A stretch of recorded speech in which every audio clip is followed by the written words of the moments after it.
All right. Good afternoon and welcome to another episode of the RK Leadership Podcast, where we empower tomorrow's leader through the sharing of knowledge, experience, and inspiring stories. I'm your host, Rob Cameronpour, and my special guest today is Meredith Bell, who is the president and co-founder of Grow Strong Leaders. I will let Meredith introduce herself a little bit more, but before she does that, I wanted to take this time to thank you for being here, Meredith. I greatly appreciate you giving me your time. I know you've got a bit busy schedule as well. So again, without any further ado, here's Meredith Bell. Oh, thank you so much, Rob. It's great to be with you. And, I could go back way in history, but I think I'll go back 32 years. That's far enough.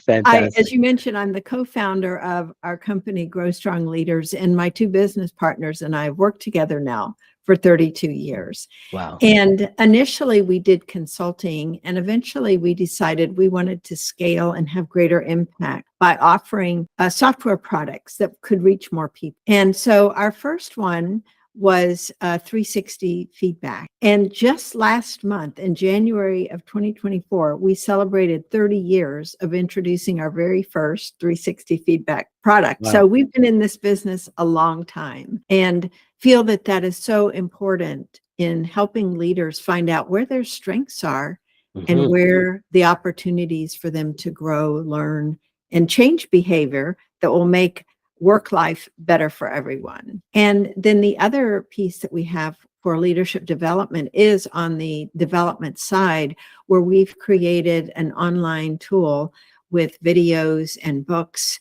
and peer coaching partnerships to help people really strengthen their communication skills.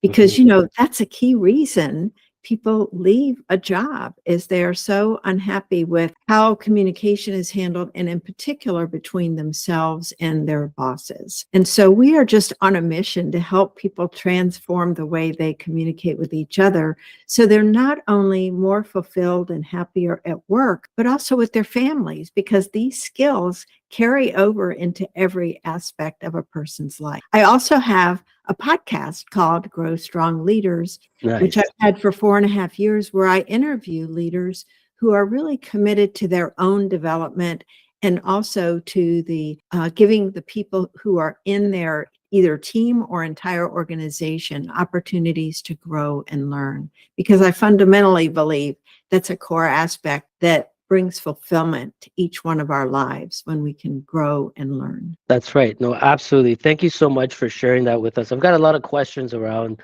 some of these areas, but I just want to focus one thing at a time. So first off, I want to know more about your 360 feedback system, and why should organizations be using this, and what impact does it have for the leaders and the organizations, Meredith? Great question. So let's start with why having something like that. The fact is, every one of us has areas that we're blind about in how we come across to others, whether it's not really fully appreciating the things we do well that people want more of, and also, though, the things where what we do or say creates problems for others. And typically those are blind spots. We don't realize we're doing it. Most of us would never do those things if we realized the impact that we were having. And so that's a reason for doing something like 360. And the reason we chose to focus on that particular technology is because it's such a time efficient way to get this kind of information.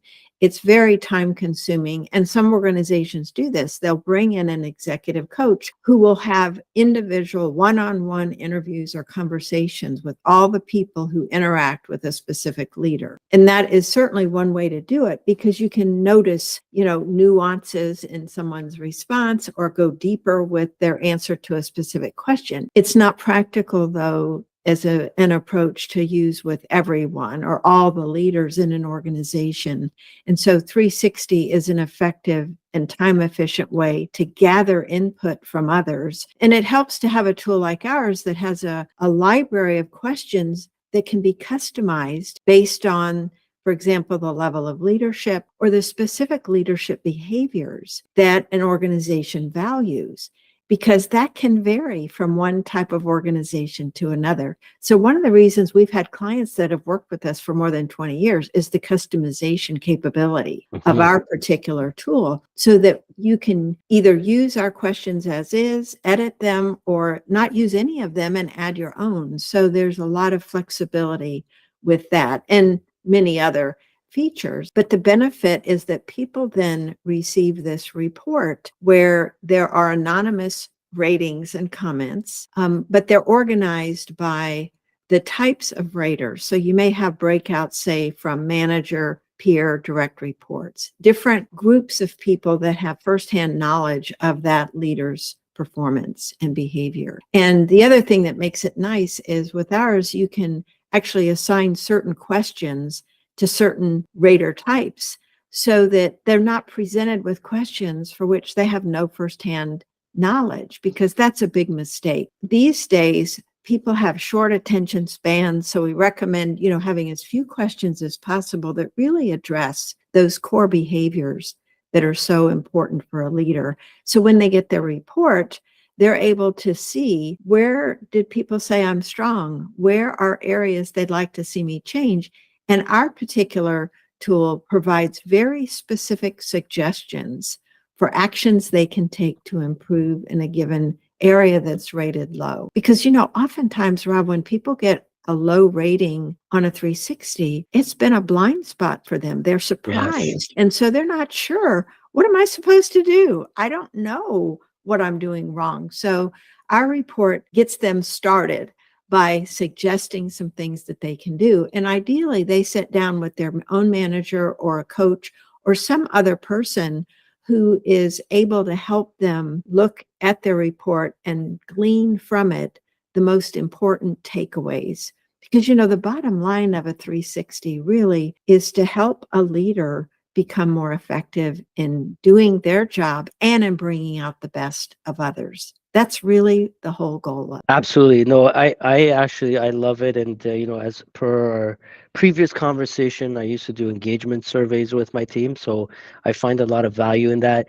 So Meredith, for those who don't really understand the 360, the model or the system, can you just briefly explain how it works from a very high level and who gives who the feedback so Sure. people can understand out Sure. there? Yes. So what we have, think of it as software that allows you to set up a survey, because 360 is essentially a survey. We're all Okay. familiar with surveys where questions are presented and you answer them. And so the difference with a 360 feedback tool is that the specific questions are about an individual, not about a team or an entire organization. So you're asking questions such as around topics like listening. Hmm. Does the person listen without interrupting? Does the person, pay attention to the feelings being expressed, not just the words, by how they respond? So these are observable behaviors that are included as questions. So somebody doesn't have to try to guess what the leader might have been thinking. They're only, if they're done well, these kinds of surveys only ask questions that the rater would have firsthand observe someone doing. Another one might be delegating. Hmm. Do they hand off without checking in on a regular basis or too frequent a basis, so it feels like being micromanaged? Excuse me. The idea here too is to, as I mentioned, break it out by different groups of people so that the peers, for example, may not have experience with the person's delegating skills, so they wouldn't be presented with those questions. That's right. That's one of the important aspects of customization, is allowing for people to only see the questions that are relevant to them. So there's an administrator who is setting up this survey. So they get all the participant names, they set up the questions, and then they send out the questionnaires, typically in an email with a link for that individual to be able to respond to the questionnaire. And then those responses are aggregated into a report anonymously, so no one's name is ever associated with their responses. And most 360s have rating scales, like a scale of 1 to 5 or 1 to 10. And those that are flexible like ours also give people the ability for qualitative input in the form of comments. So they Hmm. may be able to make a comment after each rating they give to explain why they gave that particular rating, or comment at the end of the survey, like, what is this person's overall greatest strength? What is this person's overall opportunity for development? So the end result is a report that's given to the person receiving feedback that That's right. not only shows data, but explains what. No, and I think again, this is a wonderful system, and I would highly encourage like a lot of organizations utilize this because it also gives you those, the opportunities to coach and mentor your leaders, and you know what areas they're struggling in. So another question I have for you is, we talk about feedback. How important is feedback, and what do you do with the results that you get? So I know, people that conduct all these surveys, it might look good and they just toss it aside, but how important is it to actually action them and do something and measure those actions? Rob, that is the most important question, I think, around 360, because if you don't commit Hmm. to follow up afterwards, you might as well not do it, That's right. because that's where the rubber meets the road. That's where behavior change can actually happen. Yes. When someone receives feedback, that's just the first step. Then they do need to meet with someone who's going to help them create a plan for developing, whether that means signing up for a specific course or receiving coaching for a period of time. But something needs to happen that causes that person to make a commitment to implement some of the changes that were requested in that feedback. And one of the most powerful things that a leader can do, we've seen this over the years, is for that leader to sit down with the people who gave feedback and share what they learned. Yes. Here are strengths that I didn't realize I had, that you want more of, and I'm committed to doing that. Here are some areas where you indicated I need to improve. I can't do them all. So here are the things I'm committed to doing, and I need your help, right? That to me is such an important piece where I can't do this alone. So let's just say I got feedback about interrupting too much, not letting people finish their sentences. So I could ask for them for help simply by asking them to either put their hand up like a stop sign or Yes. say, I wasn't done yet. Please let me finish. So asking for help as ways to keep that person aware of where they're still doing that behavior that's causing problems. And the thing it does is it engages everyone. People are eager for the individual leader to change this behavior. And so the fact that the leader paid attention to the feedback and is now acknowledging a need to improve and asking for help, what that does for the morale of the whole team is amazing. And so that willingness to be open, honest, vulnerable, Yes. and ask for help is a key part of success in this whole process. Marshall Goldsmith talked about that in his book, What Got You Here Won't Get You There. He's a Mm. big believer in 360 feedback. And so this idea of going back to people and asking, how am I doing?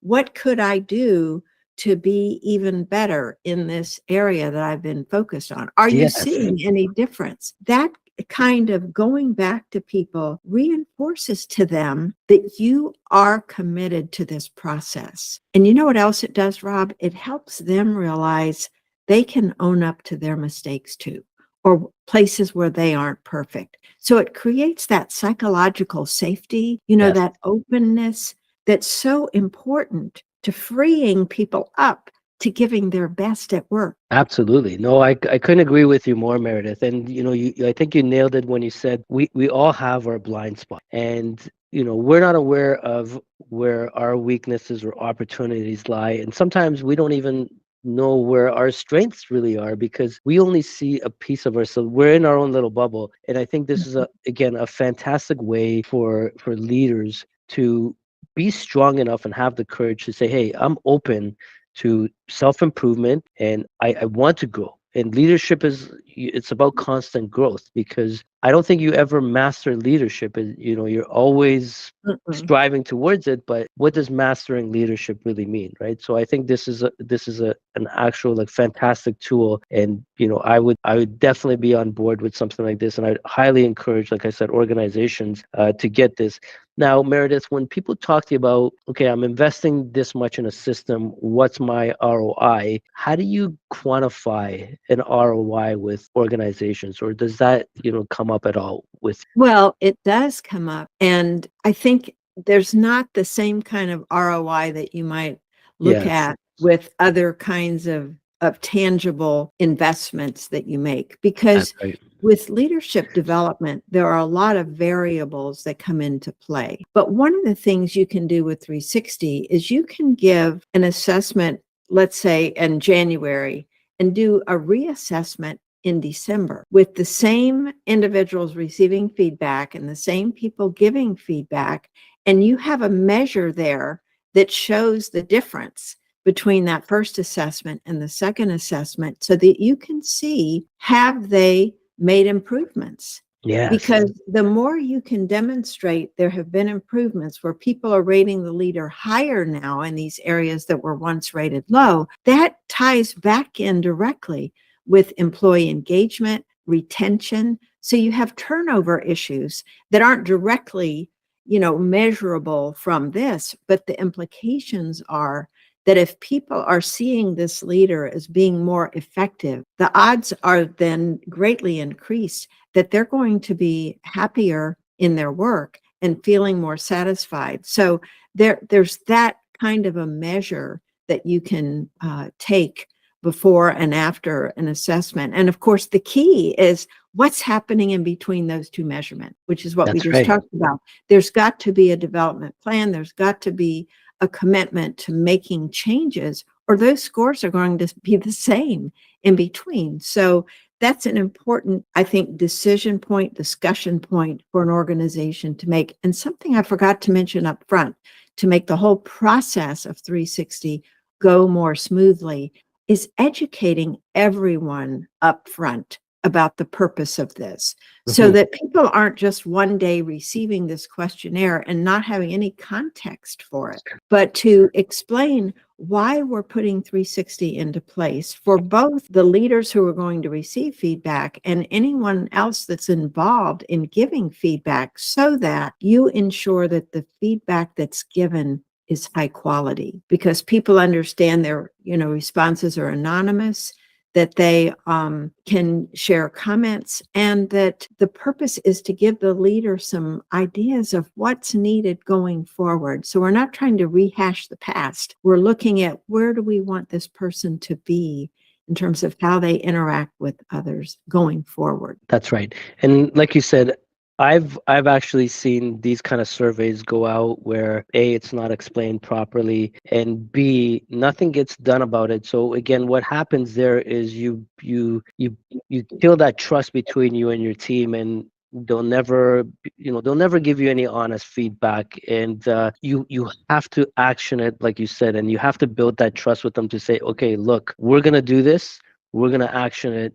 And I like how you said from an impact perspective, engagement is huge when it comes to these kind of surveys and what you get out of it. What other impacts would you say you get out of like a 360 You mean for the organization as a for the whole or the for the individual organization? leader? Both. Well, for the individual leader, if they haven't gotten this kind of feedback in the past, it's an eye opener.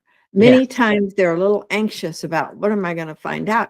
And often they're pleasantly surprised by some of the strengths that people have because many leaders rate themselves lower because they do a self-rating as well. And Uh, sometimes they are harsher critics of themselves than other people are. So mm, one of the things they can learn is, wow, I've been too hard on myself. Then the other side, of course, is, wow, I had no idea that I was doing that. And I'll give you a personal example. Years ago, we had done this 360. We work remotely now, but at the time that we were in an office space, feedback that I got on my 360 was when somebody walked in my office, sometimes I would look up and scowl. And so they were intimidated or put off and left without really talking to me.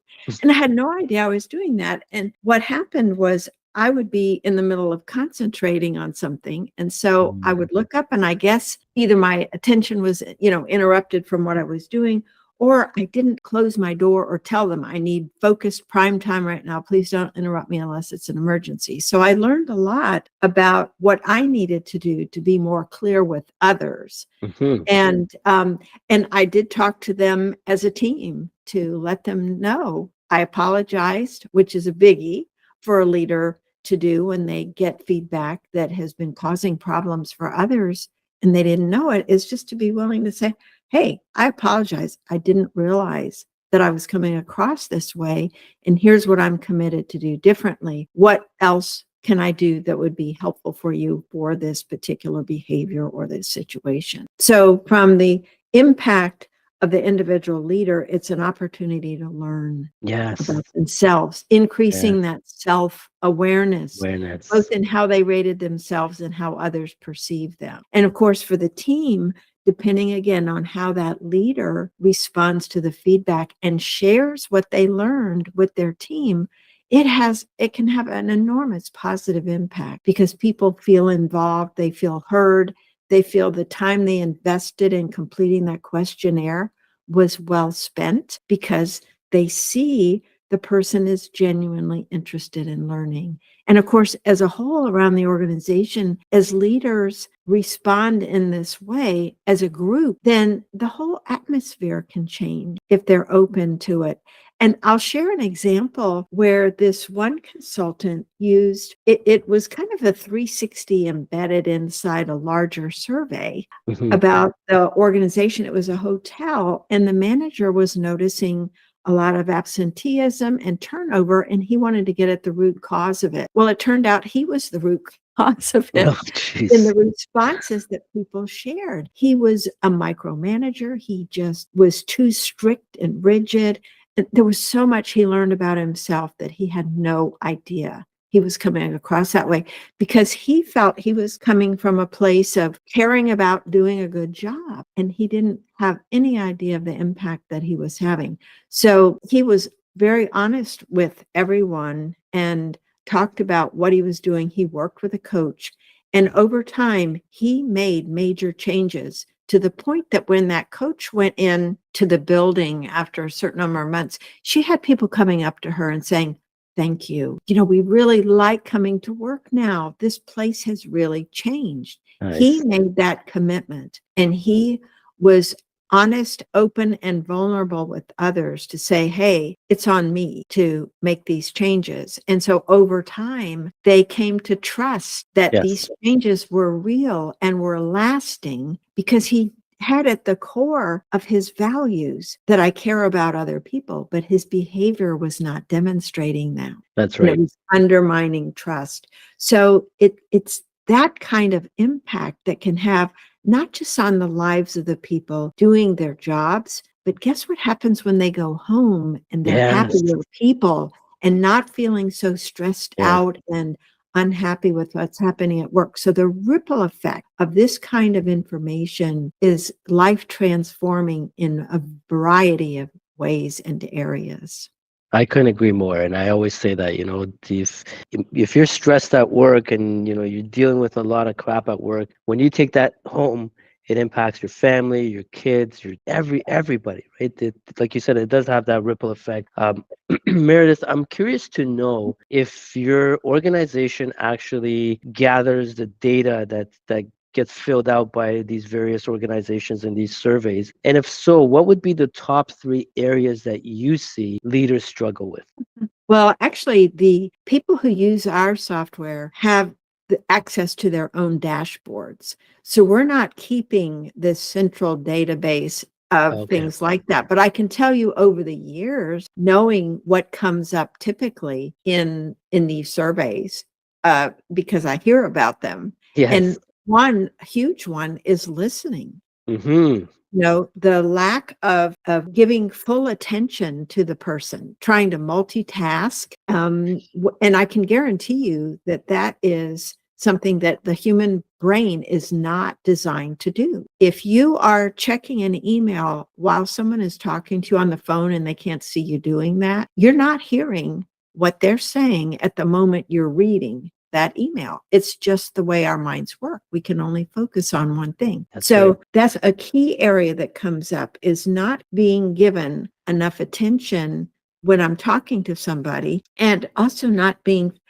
feeling respected in Hmm. terms of the listening that's done, either by interrupting, by talking over, by finishing sentences, by not even in a meeting setting, not calling on a person or listening to someone's perspective unless you're one of the kind of favored ones on the team. There are so many areas around listening. Another biggie is feedback, where unless it's the annual review, people often find they don't get feedback often enough about how they're doing. And so they're kind of left in the dark about what is needed. And then Yes. all of a sudden, maybe they get yelled at one day because they missed a deadline or something was done, but they didn't realize the cumulative effect of whatever their behavior might have had until it becomes really a very big deal. So I think that and also receiving feedback. Hmm.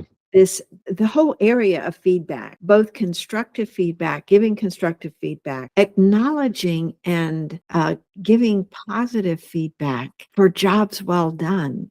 People come to work not just for the monetary rewards, but the psychic rewards. Do I Yes. feel appreciated and valued? And so that's another biggie that comes up, that somebody might feel that there's simply not enough attention given to noticing the good things I'm doing. And I only get criticized when I make mistakes. I never get recognized either privately or publicly when I do something well. So I think those are really key points that come up Those, time and again in these assessments. nice. Those are excellent points, and I couldn't agree more, especially with the listening piece. And that was my segue to the next point: is how important are communication skills for leaders, especially listening and body language. Well, communication skills are right at the top of the list. When Yes. you look at engagement surveys that are done organization-wide, communication often comes up as the number one issue, that Hmm. people, either their boss is not communicating clearly, they don't feel they are listened to from the larger organization. So listening, I'll tell you, it's the secret, Rob. It is the secret to Yes. forming strong relationships with people. And you know why? Because so few people do it well. Most people think, oh, I'm a good listener, but are you? I would challenge everyone, because I'm on this journey and I've been on it for over 30 years of listening well.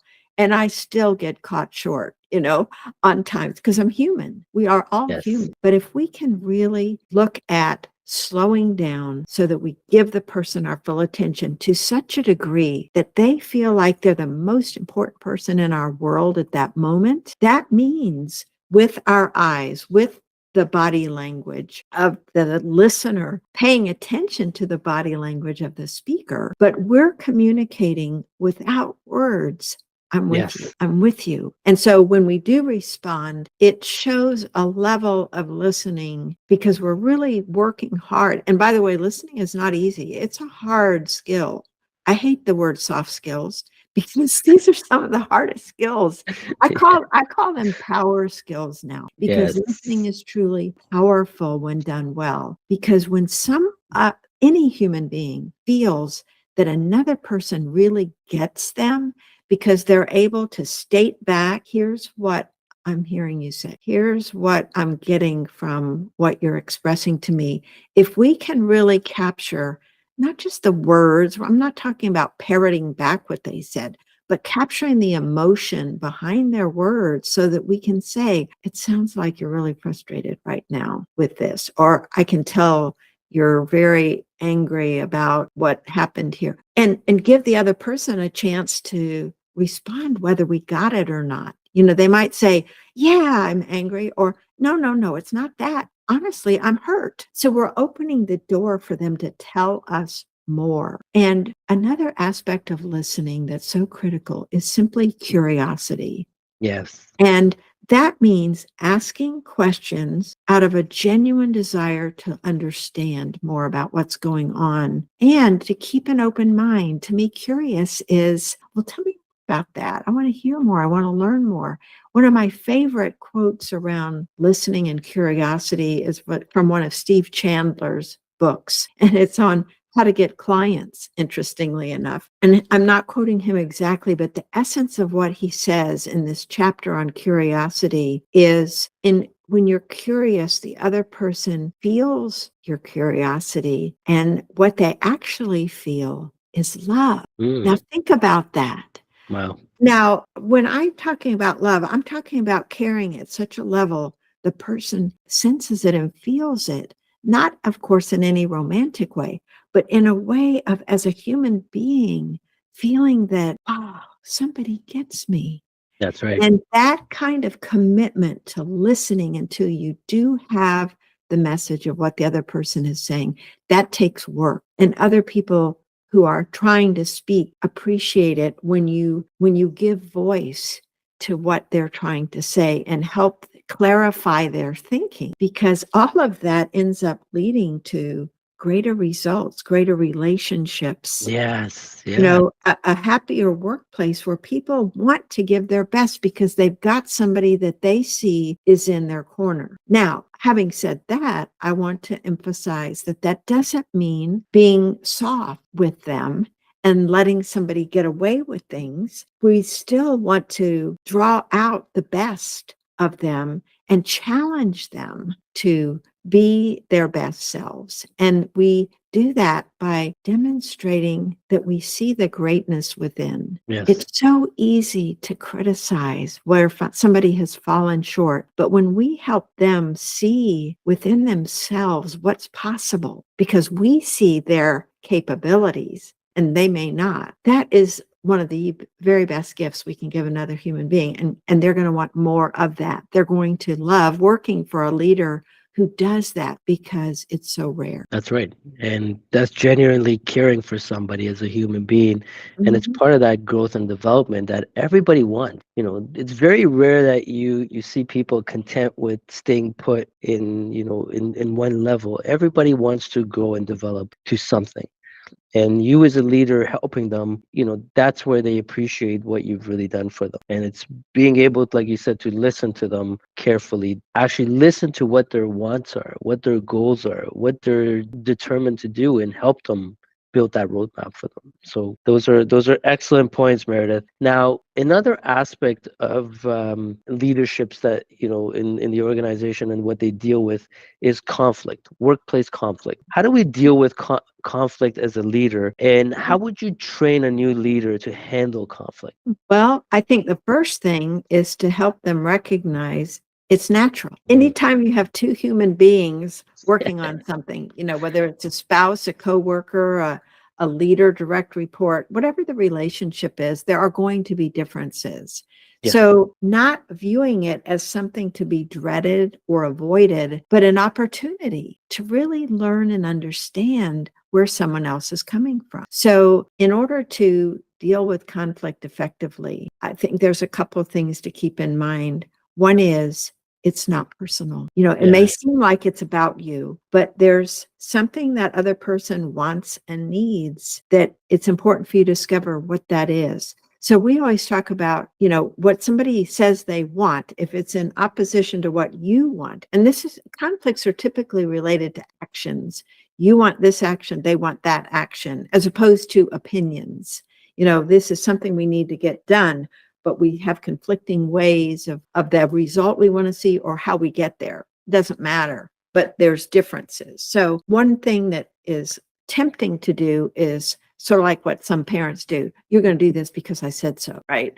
I'm the Yes. boss. So that is not an approach that works well with kids, typically, or definitely not with adults. Adults. So it's this idea of being open, not feeling that opposition to your opinion is a threat to you. So getting your ego out of the way so that you're able to use that skill we just talked about, listen and find out what's the real need behind the want that they're Mhm. stating, because there's something deeper going on there that's important to find out. And by doing that and sharing what our real need is beyond what we're stating we want, if we're both willing to be open and vulnerable to share that deeper need, then it takes us off digging our heels in for our respective position. Because if one person in power, especially, says it's going to be my way, then that's a win-lose. I win, but the other person loses, and ill will, resentments, all kinds of negative things can come from that. You get the short win, but a long-term, loss. And Yes. so the ideal is what we call collaborative, where it's a win-win, where both people feel like, and that's not the same as compromise.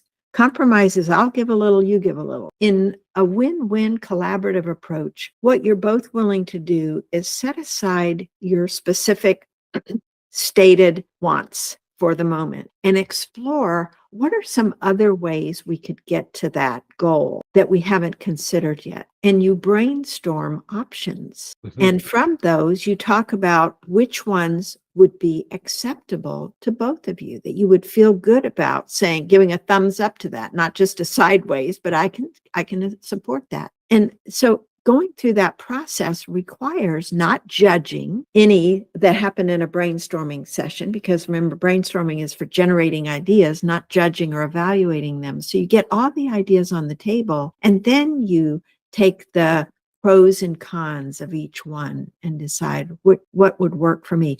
In the process of that conversation, you can often come up with an idea that really does work for both of you.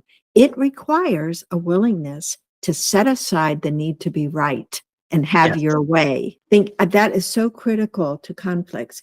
And I think for a new leader, especially, that fear of not being respected or not feeling like they gave in, all of that needs to be set aside for what solution here will really feel good to all parties. I think that's really the key, is we want to work out a resolution, a solution that everybody can truly buy into. That's right. And again, it's getting rid of that ego and putting it aside. That's important.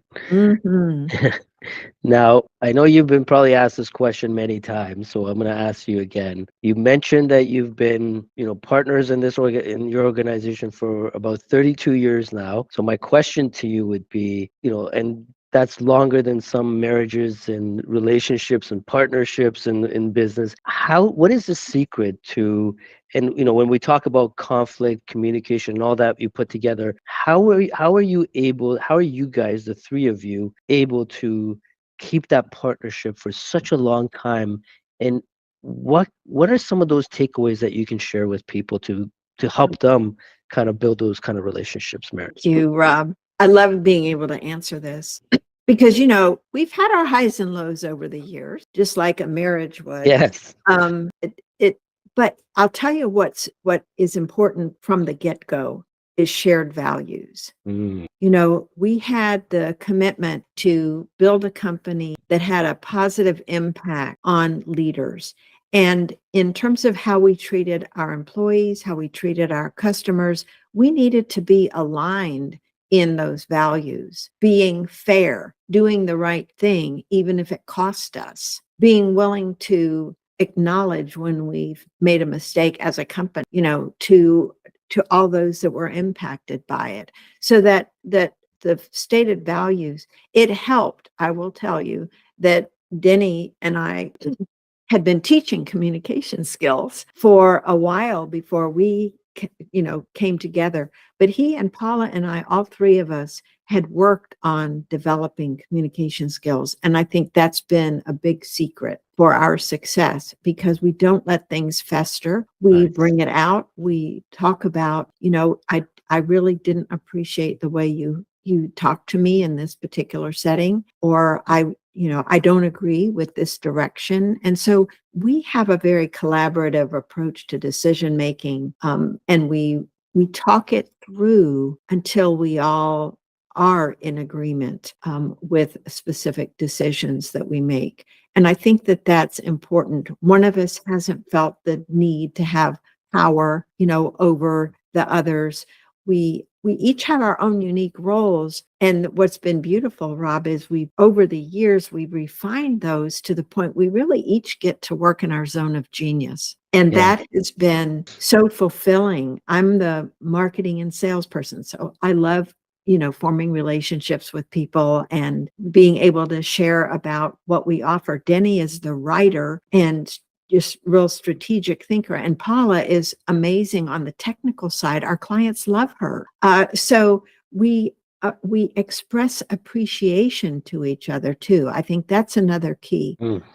Is not taking each other for granted, to actually say, oh my gosh, that is a superpower of yours, or you are the best at this, and genuinely meaning it and not assuming they know it. Because again, we all desire to feel that we matter. Yes. And knowing that we each have our unique contribution and positive impact in the company is very gratifying. And honestly, we have a very deep love and respect for each other. After all these years, I consider us close friends in addition to, business partners. And so we've just shared a lot with each other. And I think that willingness to be vulnerable, to say, gosh, I'm struggling today. I really need your help with this, and not feel like I'm going to be criticized. Instead, I know I'm going to be supported and lifted up. And I think that's really a key, when you have each other's backs. Yes. And I'm not concerned about them saying something negative to me to somebody else, because they would say it to me first.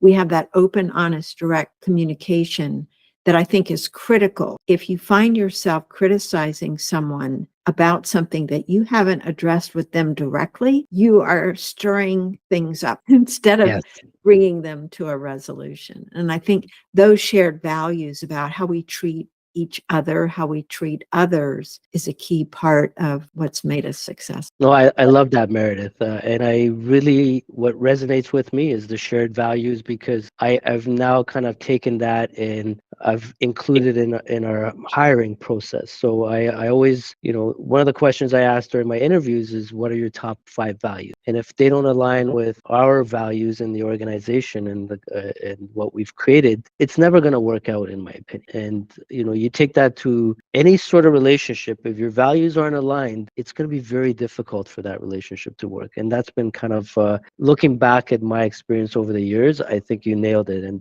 the other stuff, appreciation, love and respect, having each other's backs, those are some vital points in any relationship. So kudos to you and your partners for being able to come up with that and lasting as long as you guys have lasted. So that's a great it's a great news story to me. And I think it gives a lot of people hope that, hey, there are people out there that have those relationships that are lasting that long. So again, kudos to you, Meredith. Thank you.